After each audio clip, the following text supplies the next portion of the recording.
Capítulo octavo. Del buen suceso que el valeroso Don Quijote tuvo en la espantable y jamás imaginada aventura de los molinos de viento, con otros sucesos de feliz recordación. En esto descubrieron 30 o 40 molinos de viento que hay en aquel campo, y así como Don Quijote los vio, dijo su escudero: la aventura va guiando mejor que las cosas que nosotros acertábamos a desear, porque allí ves, amigo Sancho Panza, donde se descubren 30 o pocos más desaforados gigantes, con quien empieza a hacer batalla y quitarle a todos sus vidas, cuyos despojos comenzaremos todos a enriquecer, que es buena guerra, y es gran servicio a Dios quitar tan mala simiente sobre la faz de la tierra. ¡Qué gigantes!, dijo Sancho Panza. Aquellos que allí ves, los de los brazos largos, los que suelen tener casi más de 2 leguas. Mire vuestra merced, dijo Sancho, que aquellos que allí parecen no son gigantes, sino molinos de viento, y lo que en ellos parecen brazos son las aspas, que volteadas por el viento hacen andar la piedra del molino. Bien parece, respondió Quijote, que no estás cursado en esto de las batallas y las aventuras. Ellos son gigantes, y si tienes miedo, quítate de ahí y ponte en oración en el espacio que yo voy a entrar con ellos en fiera y desigual batalla. Y diciendo esto, dio espuelas a su caballo Rocinante, sin atender a las voces de su escudero Sancho, que éste le daba, advirtiéndole que sin duda alguna eran molinos de viento, y no gigantes, aquellos que él iba a cometer. Pero él iba tan puesto en que eran gigantes que ni oía las voces de su escudero Sancho, ni echaba a ver aquellas que ya estaban bien cerca, que lo eran. Antes iba diciendo en voces altas: non fullades, cobardes y viles criaturas, que un solo caballero es el que os acomete. Levantóse en esto un poco de viento y las grandes aspas comenzaron a moverse, lo cual, visto por Don Quijote, dijo: pues aunque mováis los brazos, que los gigantes briaceos no me habréis de pegar. Y diciendo esto, y encomendándose de todo corazón a su señora Dulcinea, pidiéndole que en tal trance la socorriese, bien cubierto con su rodela, con la lanza en el ristre, arremetió a todo galope con Rocinante y embistió con el primero de los molinos que estaba allí delante. Y dándole una lanzada en el aspa, la volvió el viento con tanta furia que hizo la lanza a pedazos, llevándose tras de sí al caballo y al caballero, que fue rodando muy maltrecho por el campo. Acudió Sancho Panza a socorrerle, y todo el correr de su asno, y cuando llegó, halló que no se podía menear. Tal fue el golpe que con él dio Rocinante. Váleme Dios, dijo Sancho, ¿no le dije a vuestra merced que mirase bien lo que hacía, que no eran sino molinos de viento, y que no podía imaginar sino que llevase otros males en la cabeza? Calla, Sancho amigo, respondió Quijote, que las cosas de la guerra, más que otras, están sujetas a continua mudanza. Cuanto más que yo pienso, y así es verdad, que aquel sabio Frestón que me robó en el aposento y los libros, como estos gigantes de viento, que quitáronme la gloria del vencimiento. Tal es la enemistad que me tiene. Mas, de cabo a cabo, han de poder poco en sus malas artes contra la bondad de mi espada. Dios lo haga si puede, respondió Sancho Panza, y ayudándole a levantar, tornó a subir a Rocinante, en medio de espaldado como estaba. Y hablando la pasada aventura, siguieron el camino de Puerto Lápice, que allí por donde Don Quijote, que no era posible dejar de hallarse muchas y diversas aventuras, por no ser un lugar muy pasajero, sino que iba muy pesaroso, por faltarle le faltaba hasta la lanza, y diciéndoselo a su escudero le dijo: yo me acuerdo haber leído de un caballero español llamado Diego Pérez de Vargas, habiéndosele en una batalla rota la espada, desgajó sobre una encina un pesado ramo o tronco, y con él hizo tales cosas aquel día que machacó a tantos moros, y le quedó por sobrenombre Machuca, y así como sus descendientes le llamaron desde aquel día en adelante, Vargas y Machuca. Hete aquí esto porque de la primera encina o roble en la que yo me depare, pienso desgajar otro tronco tal y tan bueno como aquel que me imagino, y pienso hacer con él tales hazañas que tú tengas por bien afortunado de haber merecido venir a verlas, y ser testigo de cosas que apenas podrían ser creídas. A la mano de Dios, dijo Sancho, que yo creo todo así como usted lo dice, pero enderécese un poco, que parece que va medio de lado, y debe ser del molimiento de la caída. Así es la verdad, respondió Don Quijote. Y si no me quejo del dolor es porque no es dado a los caballeros andantes quejarse de herida alguna, porque se les salgan las tripas por ella. Si eso es así, yo tengo que replicar, respondió Sancho. Pero sabe Dios que yo lo holgara, que vuestra merced se quejara cuando alguna cosa doliera. De mí sé decir que he de quejar del más pequeño dolor que tenga. Y si ya no lo entiende tan bien con los escuderos de los caballeros andantes, es porque en eso no he de quejarse. No se dejó no se dejó de reír don Quijote de la simplicidad de su escudero, y así le declaró que podía muy bien quejarse como y cuando quisiera, sin gana o con ella. Y hasta entonces había leído que cosa alguna contraria al orden de la caballería habría encontrado. Díjole Sancho que mirase a la hora de comer.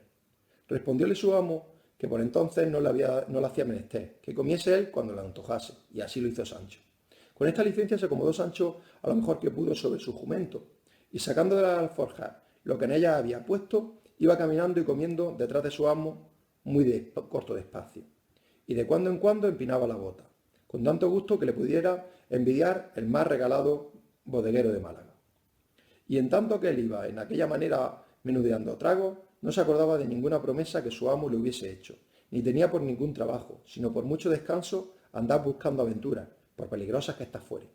En resolución, aquella noche la pasaron entre árboles, y del uno de ellos desgajó don Quijote un ramo seco que casi podía servirle de lanza, y puso en él el hierro que le quitó a la que se le había quebrado. Toda aquella noche no durmió don Quijote, pensando en su señora Dulcinea, por acomodarse a lo que había leído en sus libros, y cuando los caballeros pasaban sin dormir muchas noches en sus florestas y despoblados, entretenidos como las memorias de sus señores.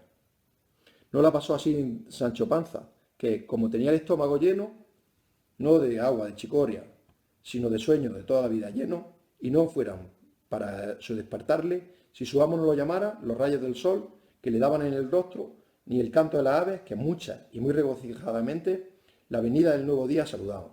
Al levantarse dio un tiento a la bota, y hallóla algo más flaca que la noche de antes, y afligiósele el corazón, por parecerle que no llevaban camino para remediar tan presto su falta.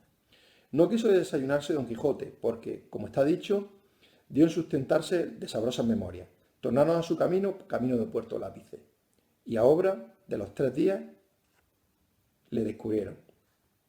Aquí, dijo viéndole don Quijote, podemos, hermano Sancho Panza, meter las manos hasta los codos en esto que llaman aventura. Mas advierte que, aunque veas los mayores peligros del mundo, no has de poner mano a tu espada para defenderte. Y si ya no vieres que nos ofenden, es canalla y gente baja, que en tal caso bien pueden ayudarme. Pero si fueran caballeros, en ninguna manera te es lícito, ni concedido, que por las leyes de la caballería, que me ayude, hasta que no seas armado, como lo serás, caballero. Por cierto, señor, respondió Sancho, que vuestra merced sea bien obedecido en esto, y más que yo de mío, que soy pacífico y enemigo de meterme en ruido ni pendenciero. Bien es verdad que en lo que tocara defender mi persona no tendré mucha cuenta en esas leyes, pues las divinas y las humanas permiten que cada uno se defienda como quien quisiera grabarle. No digo yo menos, querido, respondió don Quijote, pero en esto de ayudarme contra caballeros has de tener a raya tus naturales ímpetus. Dijo que así lo haré, respondió Sancho, y guardaré tan pretexto también como si fuese el día de domingo. Estando en estas razones, asomaron por el camino 2 frailes de la orden de San Benito, caballeros sobre 2 dromedarios, que no eran más que pequeñas mulas en donde venían. Traían sus antojos de camino y sus quitasoles. Detrás de ellos venía un coche, con 4 o 5 de a caballo que le acompañaban y 2 mozos de mulas de a pie. Venía en el coche, como después se supo, una señora vizcaína que iba a Sevilla, donde estaba su marido, que pasaba a la India con un muy honroso cargo. No venían los frailes con ella, aunque iban en su mismo camino. Mas apenas los divisó don Quijote cuando dijo su escudero: o yo me engaño, o esta ha de ser la más famosa aventura en que me haya visto, porque aquellos bultos negros que allí parecen, y deben ser, y lo son, sin duda, algunos encantadores que llevan hurtada alguna princesa en aquel coche, y es menester de deshacer este tuerto a todo mi poderío. Peor será esto que los molinos de viento, dijo Sancho. Mire, señor, que aquellos son frailes de San Benito, y el coche debe ser de alguna gente pasajera. Mire que digo bien lo que se hace, y no sea el diablo el que le engañe. Ya te he dicho, Sancho, respondió Quijote, que sabes poco del achaque de las aventuras. Y lo digo de verdad, y ahora mismo lo verás. Y diciendo esto, se adelantó y se puso en la mitad del camino por donde los frailes venían. Y, llegando de tan cerca que a él le pareció que le podían oír, dijo e hizo que se le hiciese, en voz alta: gente endiablada y descomunal, dejad el mundo punto en estas algunas princesas, que ese coche lleváis forzada, y si no, aparejo a recibir vuestra vuestra presta muerte, por justo castigo de vuestras malas obras. Detuvieron los frailes las riendas y quedaron admirados, así como por la figura de Don Quijote, como por sus razones, a las cuales respondieron: Señor caballero, no somos endiablados ni descomunales, sino que somos dos religiosos de San Benito, que vamos por nuestro camino, y no sabemos si en este coche vienen o no forzadas princesas. Para conmigo no haya palabras blandas, dijo Don Quijote, que ya os conozco, fermentida, canalla. Y sin esperar más respuesta, picó de nuevo a Rocinante y la lanza baja arremetió contra el primero fraile, con tanta furia y denuedo que si el fraile no se dejara caer sobre la mula, él le hiciera venir al suelo mal de su grado, y aún mal herido no cayera completamente muerto. El segundo religioso, que vio del modo que trataban a su compañero, puso piernas al castillo de su buena mula y comenzó a correr por aquella campaña, más ligero que el mismo viento. Sancho Panza, que vio en el suelo al fraile, apeóse ligeramente de su asno, arremetió a él y le comenzó a quitar los hábitos. Llegaron en esto los dos mozos de los frailes y preguntáronle el por qué le desnudaba. Respondióle Sancho que aquello le tocaba a él legítimamente, como despojo de la batalla que su señor Don Quijote había ganado. Los mozos, que no sabían de burlas, ni entendían aquello de despojos ni batallas, viendo ya que Don Quijote estaba desviado de allí, hablando con que si las que venían en el coche, arremetieron con Sancho y le dieron con él en el suelo sin dejarle pelo en la barba. Le envolvieron las coces y lo dejaron tendido en el suelo, sin aliento ni sentido. Y sin detenerse un punto, tornó a subir el fraile, todo temeroso y acobardado y sin color en el rostro. Y cuando se vio a caballo, picó tras su compañero, en un buen espacio que allí estaba aguardando y esperando para que aquel se acercase de aquel sobresalto. Y sin querer aguardar el fin de aquel temeroso suceso, siguieron su camino, haciéndose más cruces que si llevaran el mismo diablo a sus espaldas. Don Quijote estaba, como se ha dicho, hablando con la señora del coche, diciéndole: La vuestra hermosura, señora mía, puede hacer de su persona lo que más le viene en talante, porque ya la soberbia de vuestros robadores yace en el suelo, derribada sobre este de fuerte de mi brazo. Porque no penséis ni ponéis por saber el nombre de vuestro liberador. Sabéis que yo me llamo Don Quijote de la Mancha, caballero andante y aventurero, cautivo de la sin par y hermosa Dulcinea del Toboso. Y en pago del beneficio que me habéis recibido, no quiero otra cosa sino que me volváis al Toboso, y que de mi parte os presentéis a esta señora y le digáis que, por vuestra libertad, lo que yo he hecho. Todo esto que Don Quijote decía, escuchaba el escudero de los que iban en el coche y acompañaban, que era Vizcaíno, el cual, viendo que no quería dejar pasar el coche delante, sino que decía que luego había de dar la vuelta al Toboso, se fue para Don Quijote y, asentándole con la lanza, le dijo: Mala lengua castellana y peor vizcaína, de esta manera. Anda, caballero, que mal andes.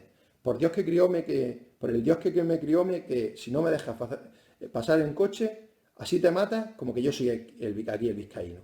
Entendiéndole muy bien Don Quijote y con mucho sosiego le respondió: Si fueras caballero, como no lo eres, yo ya hubiera castigado tu sanchez, tu sandez y atrevimiento, pero no lo haré así, cautiva criatura.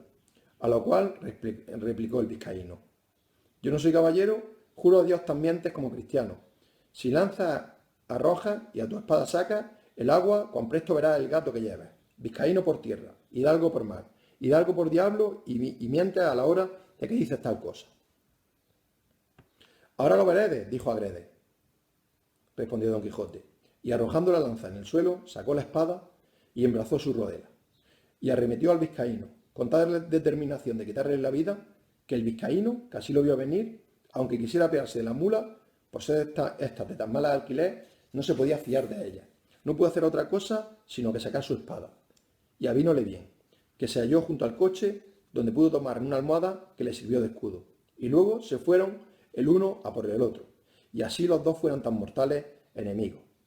La demás gente quisiera ponerlos en paz, pero no pudo.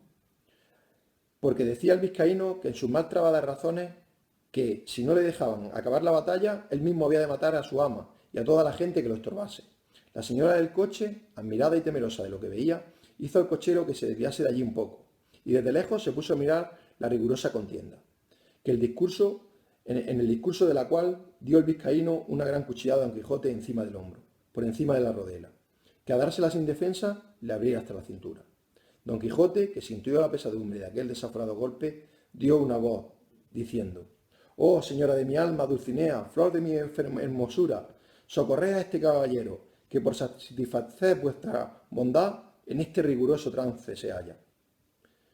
Y al decir esto, y al apretar la espada y cubrirse bien con su rodela, y el arremeter contra el vizcaíno fue un todo tiempo, llevando la determinación del aventurado a la de un solo golpe.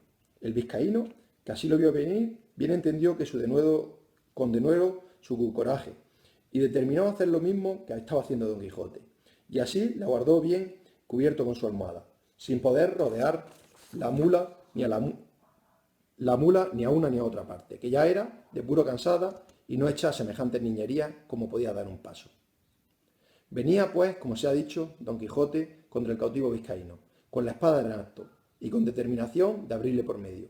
Y el vizcaíno lo guardaba a sí mismo, levantada la espada y aforado en su almohada, y todas las circunstantes estaban temerosos y colgados, de lo que allí podía suceder, de aquellos tamaños golpes con los que amenazaba.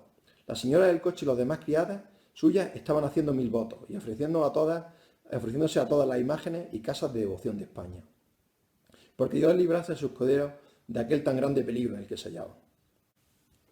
Pero está el daño de todo esto que en este punto y término deja pendiente el autor de esta batalla, disculpándose de que no halló más escrito de estas hazañas de Don Quijote, de las que deja referidas. Bien es verdad que un segundo autor de esta obra no quiso creer tan curiosa historia estuviese entregada a las leyes del olvido, ni que le hubiesen sido tampoco curiosos los ingenios de la Mancha, que no tuviesen en su archivo o en su escritorio algunos papeles de este famoso caballero que tratasen, y así, con la imaginación, que no desesperó de hallar fin a esta apacible historia, el cual, siéndole favorable el cielo, le halló del modo que se contará en la segunda parte.